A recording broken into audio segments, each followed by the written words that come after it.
Apa yang pertama bereaksi? Mulut. Aduh. Aduh. Bereaksi berikutnya mata, dia cari mana yang sakit. Reaksi yang berikutnya mulut meniup. Reaksi berikutnya tangan mengusap. Padahal kaki yang bermasalah. Tidak ada orang tahan tuh kakinya. Rasa kau, pergi kau jalan. Hari ini kami sembah Tuhanmu. Besok kamu lagi sembah Tuhan kami. Aman toh? Bukan Nabi yang jawab Pak Gu. Allah yang langsung jawab. Yaitu surah Al-Kafirun yang sering kita dengar. Lakum dinukum waliyadin. Bagimu agamamu, bagiku agamaku. Silahkan lakukan apa yang kamu yakini, kami juga lakukan apa yang kami yakini. Itulah toleransi. Memberikan, mau kau sholat, mau kau akui Tuhanmu 9, Tuhanmu 10, Tuhanmu 1, terserah. Saya tidak urusin. Maka kode etik dalam Quran itu dikatakan, jangan kau menghina Tuhan-Tuhan mereka. Itulah toleransi. Bagi saya, bukanlah Ustadz mengucapkan Om Swastiastu apa? Nanti salah. Ustadz ya tampillah kamu Assalamualaikum warahmatullahi wabarakatuh. Ada pendeta di situ apa? Selamat pagi, salam. Itulah toleransi. Karena kalau semua ucapkan bingung kita, apa agamanya ini orang? Iya kan? Itulah toleransi. Memberikan kebebasan kepada orang menjalankan agamanya. Itulah toleransi. Dalam Islam, Pak Susanto, dalam Islam itu kalau berhubungan ibadah haram. Saya tidak boleh masuk ke gereja lalu bakar lilin. Haram. Kenapa? Itu bagian dari ibadah. Saya tidak boleh masuk ke gereja untuk apa itu? Memuji-muji Tuhan yang ada di situ. Tidak boleh. Kenapa? Karena itu berkaitan ibadah. Tapi kalau saya sekedar datang saja dengar pidatonya Pak Pastor Pendeta, boleh. Intinya toleransi dalam Islam, kalau berkaitan ibadah haram. Kalau berkaitan muamalah, hubungan sesama manusia, boleh. Jaga pos ronda, sama-sama kita jaga kerukunan, boleh. Jual beli, boleh. Silakan, itu tidak dilarang dalam agama. Kalau mau perlihatkan bagaimana toleransinya sebuah agama, lihat konstitusinya. Islam jelas. Lakum dinukum waliyadin. Apalagi dicontohkan oleh Umar bin Khattab. Ketika penaklukan Palestina sekarang namanya. Datanglah Umar bin Khattab masuk ke Palestina. Lalu masuk waktu sholat. Umar bertanya kepada pendeta. Pak pendeta, saya mau sholat ini. Di mana bagus saya sholat? Apa kata pendeta? Silahkan masuk ke gereja. Sholat. Apa kata Umar? Bukan dilarang saya sholat di gereja ini. Kalau saya sholat di gereja ini, saya takut nanti pasukanku ambil gerejamu.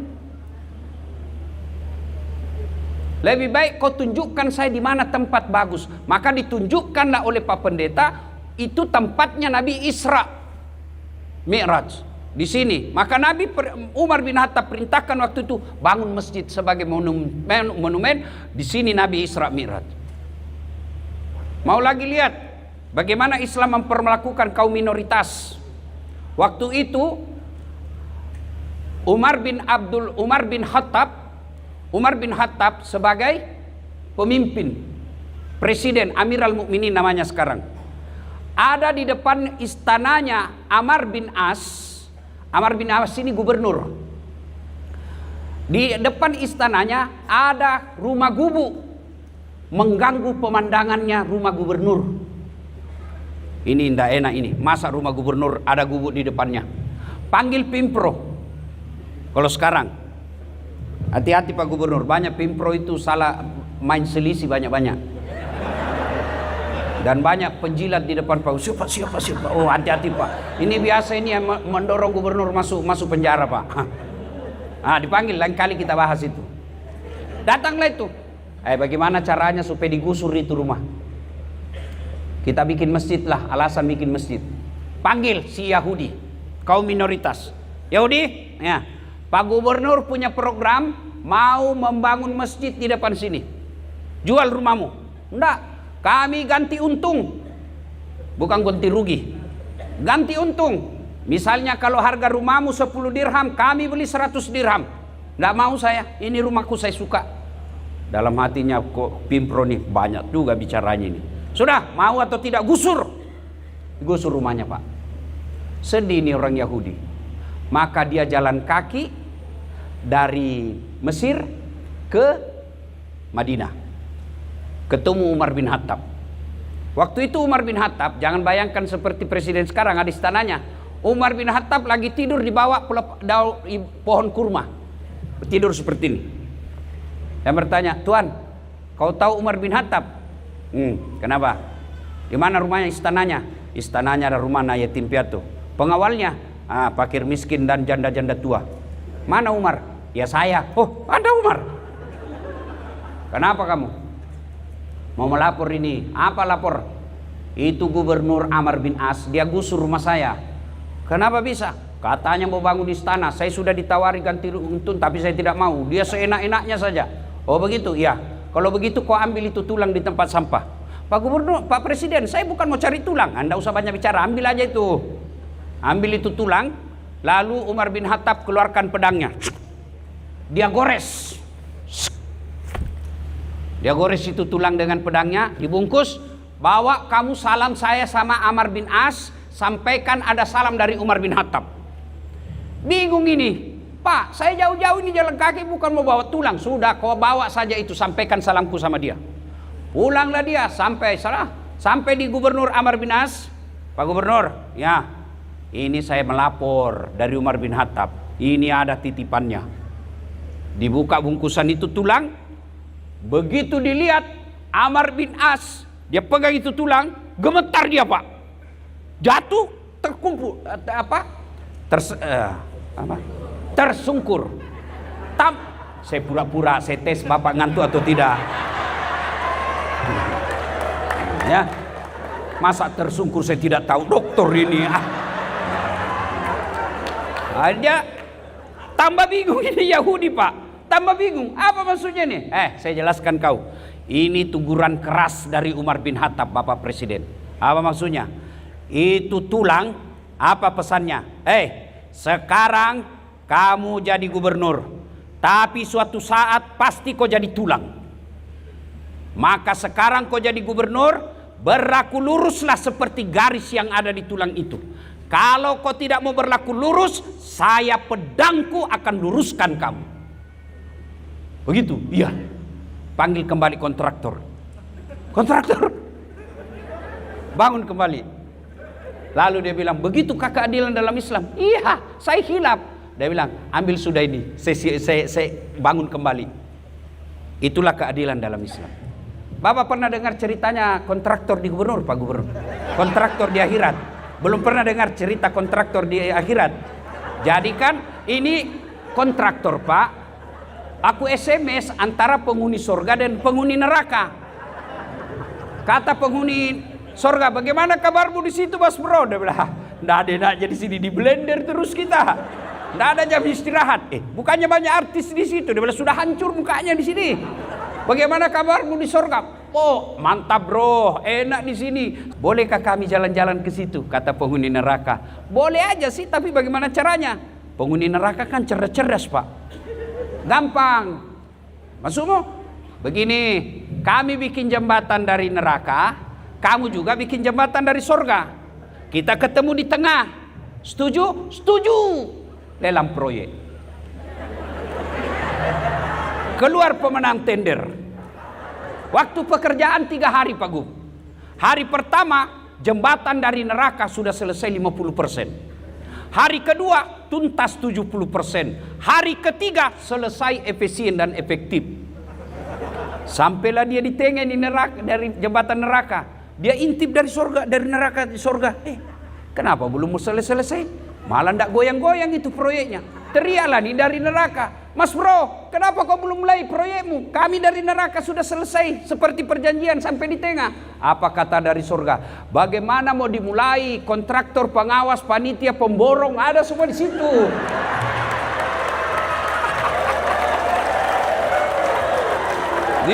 Di sini hanya penghafal Quran, nggak tahu kalkulator dia, Pak. Pak Gub, waktu saya cerita ini, ketawa lah teman saya anggota DPR. Ketawa dia, Pak. Langsung saya bilang, kau pernah juga dengar anggota DPR di akhirat? Jadi Pak Gubernur, masuklah ini anggota dewan dalam surga. Dilihat sama Pak Imam, kenapa itu anggota dewan masuk dalam surga? Dia datang protes ke malaikat penjaga surga. Malaikat, kenapa bisa masuk itu? Saya tahu dia korupsi itu waktu di dewan. Apa kata malaikat? Nggak usah kau ribut, dia cuma reses.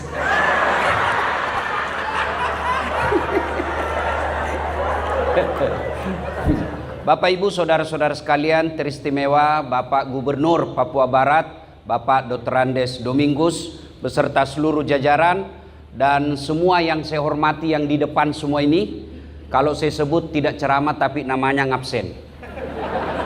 Bapak Ibu saudara-saudara sekalian, tema kita simple, merajut harmoni. Mau lihat harmoni? Contoh konkret sepak bola. Ingat lagi musim sepak bola ya? Cuma sayang kalah PSM. Ya, Bapak Ibu saudara-saudara sekalian, mau lihat harmoni? Itulah sepak bola. Harmoni itu tidak mungkin terwujud tanpa orang lain. Mau lagi lihat contoh harmoni malam ini? Coba lihat, sehebat apapun saya ceramah, mesti ada yang nonton. Bayangkan kalau saya ceramah di sini 2 jam berapi-api sendiri. Lewat bante, sudah beleng-beleng betul itu Ustaz itu. Iya kan? Tidak ada orang jago sendiri. Maka tidak mungkin kita bisa harmoni tanpa menghormati orang lain. Tidak mungkin. Ini acara bisa berjalan karena kita kompak. Meskipun kita beda. Ada pendeta, ada biku, suhu. Dan suhu ini harus, saya yakin, harus lebih kuat imannya daripada ustadz. Kenapa? Kalau saya, umat saya Pak, tutup rambut, betisnya pun susah dilihat. Tapi kalau masuk gereja, banyak yang pendek roknya. Iya kan? Di sini, kenapa bisa sukses ini acara? Karena kita kompak. Sehebat-hebat apapun panitia, kalau tidak didukung sama pemerintah, tidak jalan Pak. Saya hormat kepada panitia. Sepanjang jalan saya berpikir dari Indonesia, dari Makassar, kenapa pemerintah tidak menggagas ini? Kenapa Departemen Agama tidak menggagas ini? Kenapa mesti digagas oleh istrinya Pak Yanto? Hebat ini Bapak, ini luar biasa ini Bapak. Sudah kaya baik lagi Pak. Tapi biar Bapak kaya kalau pelit, tidak ada gunanya. Alhamdulillah Bapak kaya, dermawan, peduli. Maka jadilah ini acara. Dan acara ini tidak bakal terjadi kalau tidak ada panitia. Biar ada uang, tidak ada panitia, tidak mungkin Pak Yanto pergi urus das atletik. Mesti ada panitia. Biar ada panitia, ada pengusaha, ada keamanan, tidak ada yang datang. Ini contoh harmoni. Maka salah seorang kalau tidak mendukung setiap kegiatan yang bernama toleransi. Ini namanya kopi toleransi. Kopi toleransi. Andai kopi benaran ini rasanya tidak nikmat. Kenapa? Tidak ada Departemen Agama hadir malam ini. Ada? Mana dia? Ada. Oh, berarti mana.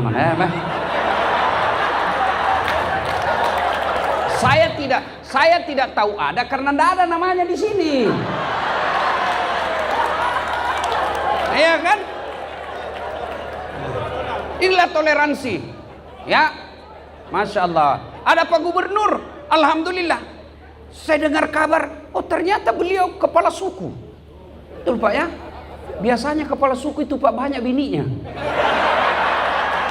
Oh 1 Pak. Oh sama kita Pak, takut sama istri Pak. Ayo, hari kita lihat.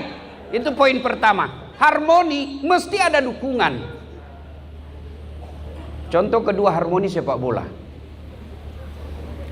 Apa sepak bola hikmahnya dalam kehidupan? Satu, sehebat-hebatnya Ronaldo, Lionel Messi, Yamal, siapa lagi? Kane, siapa lagi semua yang kau sebut itu?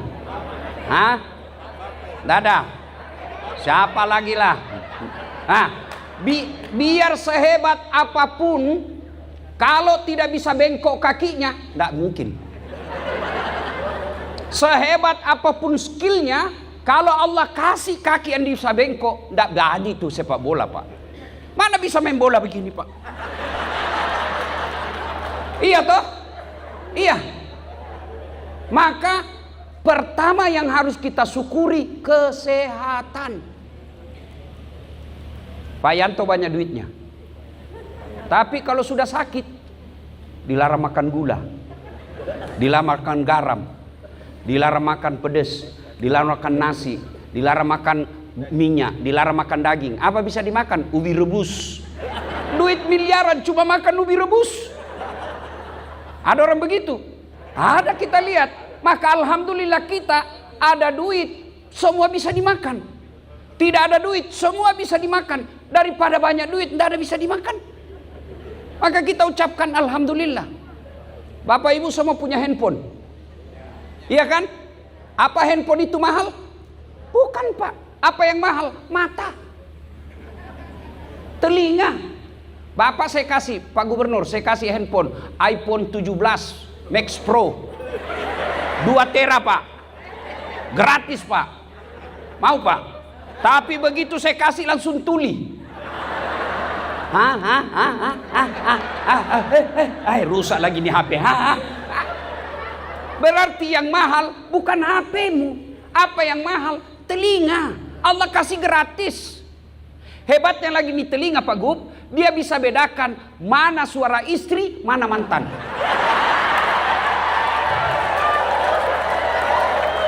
Iya toh? Bayangkan kalau tidak bisa dibedakan, dikira istri ternyata mantan, Pak. Atau dikira mantan ternyata istri. Disebutlah semua masa lalu dengan mantan, ternyata istri yang terima. Maka kita ucapkan alhamdulillah. Kalau dalam Islam saya tidak tahu, mungkin haleluya lah barangkali. Iya kan, kita ucapkan segala puji hanya milik Allah. Mata, Pak. Ini kamera nih, tuh kamera yang saya bawa tuh mahal, Pak. Iya. Ratusan juta.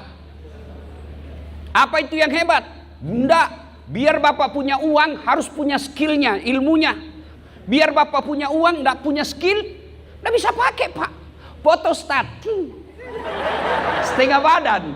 Betul jadi setengah badan, pusat ke bawah. Iya toh? Punya duit mesti punya skill juga, Pak. Tapi alhamdulillah Allah kasih kita mata autofokus. Tidak perlu Bapak putar-putar. Siapa ya? Dan hebatnya lagi Pak Gub, Pak Yanto, dia bisa bedakan mana istri, mana sekretaris.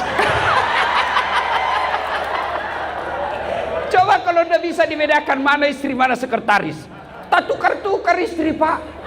Kenapa malam minggu lain-lain rasanya ini? Ternyata Satpol PP. Iya, maka kita ucapkan alhamdulillahirabbil alamin. Bagi orang Islam, bagi agama lain saya tidak tahu. Kalau bagi orang Islam, alhamdulillahirabbil alamin, bahasa Indonesianya segala puji hanya kita kembalikan milik Allah. Mata, belum lagi ibu-ibu ini mau cepat kaya. Nah, mulai mikir kau itu. Mau jual jantungmu. Oh, mahal itu. Pergi ke Tiongkok, itu jantung bisa 4 miliar harganya. Ginjal, Masya Allah, ini ginjal, Pak. Bapak makan demi Allah, itu ada racun dan mata tidak bisa pesakan. Contoh konro, saudara, palumara, Masuk semua, tapi ada racun di situ. Siapa yang memisahkan? Kalau racun dia keluarkan melalui 3 cara. 1, nafas. 2, tek. 3. Iya. Maka kalau orang rusak ginjalnya, ciri fisiknya hitam badannya. Kenapa? Penuh racun. Allah kasih kita ginjal 2, Pak, gratis, tidak perlu bayar. Bapak jual bisa 2 miliaran harganya di pasar gelap, jual budi badan. Itu 4 miliar sudah itu, Bu. Tambah jantung 8 miliar. Mau lagi lebih konkret? Ibu-ibu pernah lihat orang ada kawat di giginya? Ada juga mama sudah 50 pakai kawat. Aduh. Saya kaget Pak Gub. Saya lagi ngajar public speaking di Unhas, pidato. Tiba-tiba ada mahasiswa saya, pakai kawat gigi. Saya bilang, apa namanya itu, Dek? Behel. Oh, mahal itu. Ini 40 juta, Ustaz. Wih, 1 kali umroh disimpan di giginya, Pak. 1 kali umroh disimpan di giginya, Pak. Saya bilang, Dek, kau kira itu behelmu mahal? Bukan. Apa yang mahal? Gigi. Biar kau mau pasang behel harga 30 juta, 50 juta, 100 juta, tidak ada gigimu. Apa kau mau kawat? Dan hebatnya lagi di gigi, Pak, tumbuh dan panjangnya dibatasi. Pernah tidak Bapak bayangkan bagaimana seandainya gigi tumbuh seperti rambut? Gondrong semua sudah mulut. Tidak bisa lagi jadi pembicara hebat kalau maka kita ucapkan Alhamdulillahi Rabbil Alamin. Dan yang lebih penting setelah sehat, Indonesia kita rukun. Kita rukun. Ini nikmat Allah, Pak. Lihat itu Arab, saudara-saudaraku sesama muslim. Lihat itu Arab, bahasanya cuma satu, bangsanya cuma satu. Arab sampai sekarang masih berkelahi. Di Indonesia, Pak, bahasa kita luar biasa. Di Papua aja berapa bahasa? Di Sulawesi Selatan bahasa berapa bahasa? Di Jawa berapa bahasa? Agama kita beda-beda, suku kita beda-beda. Alhamdulillah kita bisa rukun. Maka saya heran kalau ada anggota DPR pergi reses studi banding kerukunan, pret. Ngapain kau pergi luar negeri kerukunan? Mereka yang harus belajar kerukunan di Indonesia. Makanya ada lagu dari kecil, dari Sabang sampai Merauke berjajar pulau-pulau, sambung menyambung menjadi satu, itulah Indonesia. Indonesia tanah airku, aku berjanji padamu menjunjung tanah airku Indonesia. Itu lagu-lagu dulu, Pak, diajarkan ke anak-anak kita. Sehingga kita setelah besar melihat orang berbeda biasa, Pak. Dari kecil kita diajarkan. Sayangnya pemerintah tidak mendamaikan lagi, mempopulerkan lagi lagu-lagu seperti ini. Kita disuruh untuk menjaga toleransi, tapi pemerintah mestinya ajarkan kembali nilai-nilai toleransi di kelas. Apa itu? Pendidikan moral Pancasila. Ajarkan itu. Apalagi ajarkan pendidikan sejarah perjuangan bangsa. Bagaimana kita mengusir Belanda. Bukan yang sekarang yang kalah sepak bola ya.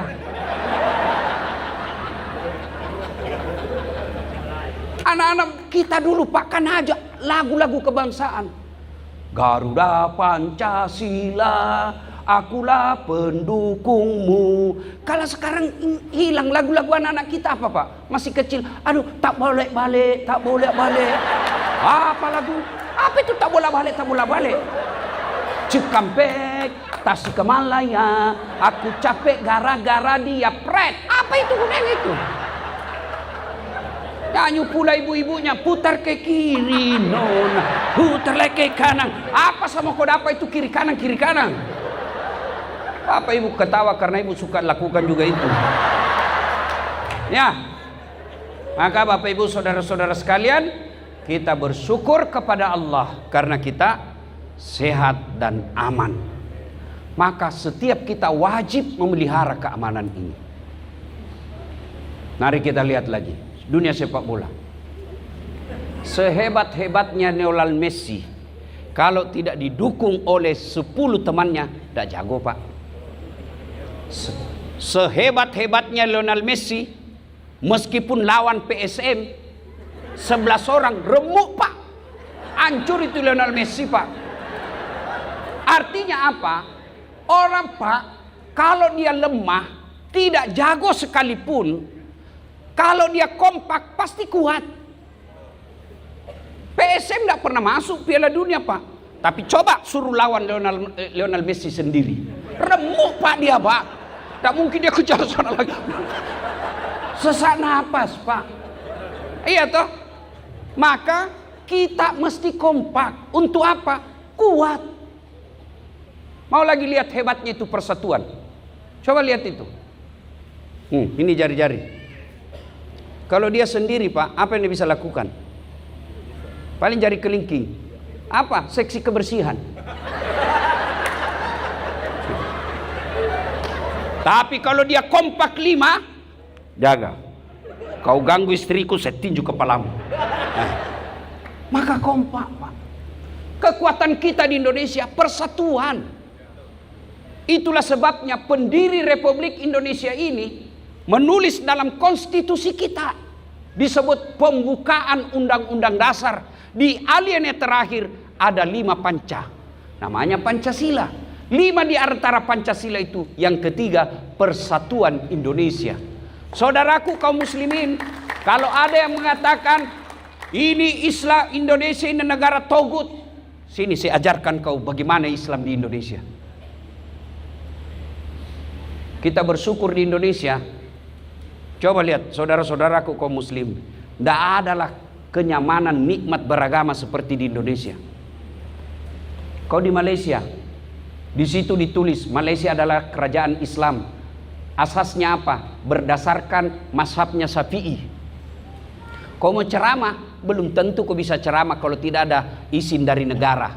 Namanya permit. Di Indonesia, baru artis 30 tahun maksiat, tiba-tiba hijrah pelihara jenggot, jingkrang. Baru 2 tahun belajar agama, dia kafir-kafirkan kita karena beda mazhab. Kayak dia panitia hari kiamat. Lihat, Indonesia alhamdulillah. Indonesia itu sila ketiga, itu implementasi dari ayat wa'tasimu bihablillahi jami'a wa la tafarraqu. Berpegang teguhlah engkau kepada tali persaudaraan agama Allah dan janganlah engkau bercerai-berai. Dalam Islam juga Nabi katakan, umatku itu seperti badan ini. Coba lihat badan ini pak, kompak. Satu sakit yang lain ikut merasakan. Anak muda malam-malam jalan, malam minggu pergi menyatakan cinta. Tahan tuh kakinya, tuk, kaki tahan tuh, seluruh tubuh berpartisipasi. Apa yang pertama bereaksi? Mulut. Aduh. Aduh. Bereaksi berikutnya mata, dia cari mana yang sakit. Reaksi yang berikutnya mulut meniup. Reaksi berikutnya tangan mengusap. Padahal kaki yang bermasalah. Tidak ada orang tahan tuh kakinya, tuk, rasa kau, pergi kau jalan. Begitu mestinya kita di tanah Papua. Satu sakit, yang satu merasakan, yang lain ikut merasakan sakit. Secara spesifik di tanah Papua, secara menyeluruh bangsa Indonesia. Ada yang menghina kita, yang lain ikut merasa terhina. Ada nikmat kita bagi sama-sama, jangan sendiri yang makan. Satu orang korupsi 1 triliun, kita doakan nanti kita ketemu di akhirat, kita hantam dia. Iya pak, keterlaluan pak. Satu orang korupsi 1 triliun. Kita aja pegawai negeri, lihat saldo kita 100 juta sudah kayak kesurupan pak. Gembira betul kita lihat 100 juta, kayaknya tidak masuk akal kita punya uang 100 juta. Mereka 100 juta dia pakai bercanda dan berzina. Nah, makanya saya bilang tadi sama pendeta, Bersuaralah semua tokoh-tokoh agama. Jangan cuma gaspol ustadz. Gaspol semua Pak. Kami takut minoritas. Kalau bicara kebenaran Pak, tidak ada istilah minoritas. Semua pasti mendukung kalau kita bicara kebenaran. Bapak Ibu saudara-saudara sekalian, nikmat itu maka kita jaga dengan nikmat persaudaraan ini. Bagaimana cara memeliharanya? Ya seperti inilah Pak. Kita datang alhamdulillah. Maka saya berharap, karena ini saya lihat volume 3, kepada panitianya kita doakan Pak Yanto beserta keluarga dan bisnisnya sukses, makin lancar usahanya, supaya bisa pindah lagi ke provinsi lain. Dan insya Allah Pak, tidak ada orang bangkrut kalau untuk kebaikan Pak. Tidak ada. Yang bangkrut gara-gara selingkuh, diperas Pak sama pacarnya. Kalau kau tidak belikan saya ini, saya share ini di Facebook, hancurlah kita Pak. Tapi kalau untuk derma Pak, tidak ada orang bangkrut. Dan ini yang dinikmati hartanya Bapak. Banyak orang nikmati. Kalau kaya pelit, tidak ada gunanya Pak. Jangankan mati, hidup aja orang masih doakan kita Pak, kalau kita pelit. Kalau orang dermawan Pak, sudah mati pun orang masih ingat. Doakan dulu ini. Baik dulu waktu hidup di dunia, selalu sponsor acara, doakan. Padahal sudah 10 tahun meninggal, orang masih ingat. Tapi kalau pelit Pak, masih hidup didoakan sial. Lewat mobilnya, mudah-mudahan tabrakan, pelit betul. Alhamdulillah Bapak Ibu saudara-saudara sekalian. Ayo kemudian kita belajar lagi nilai harmonisasi dari sepak bola. Tadi sudah sehat. Yang berikutnya apa? Dalam dunia sepak bola ada aturan Pak. Ada aturan. Ada aturan yang sangat ketat. Handsball, offside, free kick, tendangan bebas, kemudian penalti. Dalam Islam ini namanya syariah. Dalam bernegara namanya hukum. Negara bisa hancur Pak kalau hukum dipermainkan.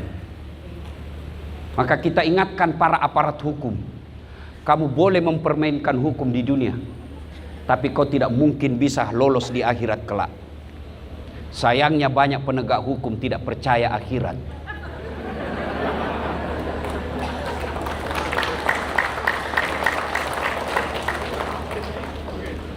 Diceritakan neraka apa, dia bilang kayak datang aja dari neraka. Apa? Maka negara kita 5 sila ini, sila pertamanya ketuhanan yang Maha Esa. Harus percaya sama Tuhan Pak.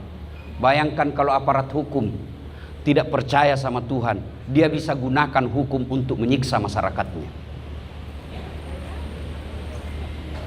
Kita kecewa tentu. Aparat hukum kelihatan menyimpan duit. Kita kecewa, tapi tidak berarti itu penyebabnya kita benci kepada negara kita. Apa boleh buat? Kita sebagai rakyat biasa tidak bisa berbuat apa-apa. Maka saya mengajak kepada kita semua, tidak usah kita permalukan mereka. Mari kita mulai dari rumah tangga kita masing-masing. Bermula dari mana? Anak kita kalau dididik dengan baik. Seperti saya ketemu anak Papua tadi, saya ajak kau sekolah baik-baik dek. Kau pergi merantau, kalau kau pergi merantau, sekolah kau baik-baik. Tidak ada yang bisa peduli tanah Papua kecuali kalian semua orang Papua yang ada di sini. Ajarkan anak-anak kita. Nah, kau lihat itu nak, aparat hukum tidak bagus seperti itu nak. Saya mau kau jadi jaksa, saya mau jadi polisi, saya mau jadi kau tentara, tapi tentara yang beriman membela negaramu. Tidak baik begitu nak, tidak bagus nak. Maka kau mulai dari dirimu. Kalau rumah tangga semua berhasil mendidik anaknya menjadi anak baik Pak, negara kita aman. Gimana anak-anak kita mau baik? Pilkada aja kita minta wane piro. Kita makan uang serangan fajar. Sebelum kampanye, sebelum pilkada, pilpres, saya kemana-mana tabligh akbar. Jangan terima uang sogok. Kau tidak akan kaya dengan 300.000 dan kau tidak akan miskin dengan menolak 300.000. Tapi 300.000 itu kalau kau terima menentukan masa depan bangsamu. Dan kau lihat hasilnya, anggota DPR yang menyogok, lihat hasilnya. Orang lagi susah cari lapangan kerja, dia joget-joget. Tan, tan, tan, tan, tan, tan. Sudah dihancurkan rumahnya. Semua aparat negara, petinggi-petinggi negara taubat lagi. Sudah itu kesurupan lagi.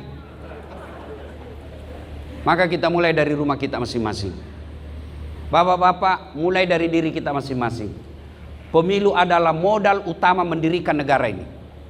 Memperbaiki negara ini bagi kita negara demokrasi bermula dari pilkada, caleg dan pilpres. Jangan terima uang sogok politik. Jangan kau terima serangan fajar. Tapi apa dia bilang? Ini bukan serangan fajar, Ustadz. Ini sedekah subuh. Pret. Sudah habis waktu. Ya, hukum. Kemudian itu tadi hukum. Hukum itu dalam Islam namanya syariat. Ada wasit. Kalau wasit tidak adil, pasti rusuh pertandingan. Siapa wasit dalam Islam? Ini namanya imam atau pemimpin. Kalau pemimpin tidak adil, itu potensi menyebabkan kerusuhan. Kebebasan belum tentu orang bisa Pak rusuh kalau dibatasi kebebasannya. Tapi ketika tidak ada keadilan bisa rusuh. Mau contoh, dalam penjara itu tidak ada kebebasan dalam penjara Pak. Tapi mereka tidak ribut. Tapi kapan di penjara ribut? Kalau ada satu dikasih kopi, ada satu dikasih tempat tidur, ada satu dikasih AC, diperlakukan khusus, tidak adil, biasa ribut, bakar penjara. Maka keadilan ini penting. Maka dalam Islam, kalau khutbah Jumat selalu disampaikan, berlaku adillah mulai dari berpikirmu. Berpikir sudah adil Pak. Adil ini sangat penting. Ketika tidak adil, maka kehancuran pasti akan tertimpa. Sayangnya, sila keadilan sosial bagi seluruh rakyat Indonesia baru sekedar konstitusi tertulis, belum implementasi. Cuma kalau kita bicara begini dianggap musuh negara. Bukan, kami cinta negara Pak. Bagaimana kami mencintai negara? Kami koreksi ketika salah. Diluruskan, bukan kami benci, tapi kita luruskan. Kenapa? Karena kami ingin negara ini baik. Di sini kami hidup, di sini kita mencari nafkah, di sini kami berdakwah, di sini kami ingin dikubur secara terhormat di tanah Indonesia ini. Maka ketika kita mengoreksi, jangan lagi dianggap musuh negara, apalagi sampai diusir keluar. Inilah cara kita. Ini tidak enak didengar, tapi ini bagian dari cinta kita kepada negara. Kenapa kami harus ngomong begini? Anggota DPR tidak ngomong. Coba kalau anggota DPR ngomong, ngapain kita ngurus? Lebih kami dakwah dari masjid ke masjid. Tapi anggota DPR tidak ngomong. Coba kalau anggota DPR ngomong, ketua komisi, ketua fraksi, ketua partai ngomong tentang ketimpangan negara, ngapain mahasiswa turun ke jalan? Lebih baik mereka kuliah baik-baik, sarjana dia kuliahkan, dia bantu orang tuanya. Bapak ibu saudara-saudara sekalian, pada akhirnya kerukunan bukan slogan, tapi kebutuhan kita semua. Kerukunan, harmoni bukan sekedar ucapan, tapi memang harus kita laksanakan karena semua kita membutuhkannya, apapun agama, suku dan bangsa. Demikian sebagai pengantar, mudah-mudahan ada manfaat. Terima kasih.